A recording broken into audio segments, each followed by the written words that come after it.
of Impasagom. Welcome to Barangay Kibinton! Sa matag pagsubang sa adlaw, ginahalukan sa kahayag ang halapad ug luntian nga kabukiran sa Impasugong Bukidnon. Ang hangin bugnaw, ang yutang tambok ug ang kinabuhing malinaw. Dinhi sa katiwala sa katahom sa kinaiyahan, ana ang usa ka komunidad nga puno sa kasaysayan, kultura ug panagiusa ang Barangay Kibinton. Dili lamang kini usa ka barangay, kini usa ka panimalay sa mga taong kugihan, matinabangon ug may dakong gugma sa ilang yutang natawhan. Nailan kini isip vegetable basket of Impasugong tungod sa kadaghang prisko ug di kalidad nga gulay nga ginaproduce matag adlaw. Gikan sa repolyo, carrots, patatas, hangtod sa ubang highland vegetables, ang ani sa Kibinton nagsupply sa nagkalaing-laing lugar sa Bukidnon. Apan labaw sa kadaghan sa agrikultura, ang Kibinton adunay kasaysayan nga nag-ugat sa kagahapon. Pinaagi sa among pag-interview sa duha ka lokal nga adunay dakong katungdanan sa Barangay Kibinton. Kini sila si Kagawad Venerando Balunsay, Barangay Kagawad, ug si Dato Sandinaw, IPMR representative sa Barangay Kibinton.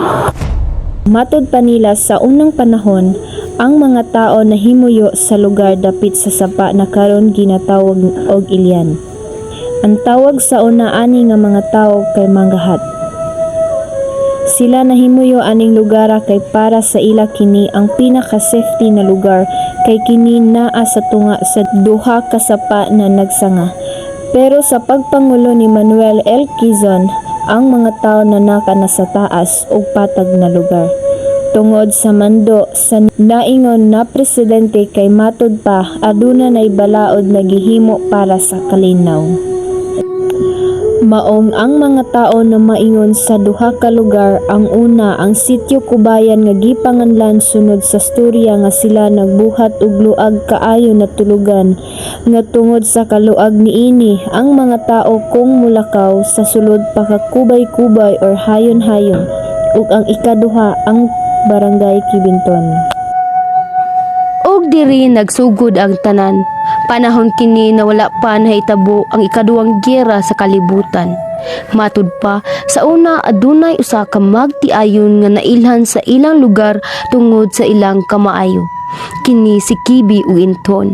Si Kibi ang bana nga nailhan sa iyang kamaayo sa pagpangayam o pagpangaso ug ang iyang asawa nga si Inton maayo sa paglala. Matud pa, usa ka adlaw ni ana si Kibi mibiya sa ilang panimalay aron mangaso. Ug sa diyang dapit sa sapa, siya nakapatay na og baboy usa ug pagaalsahon na kini niya.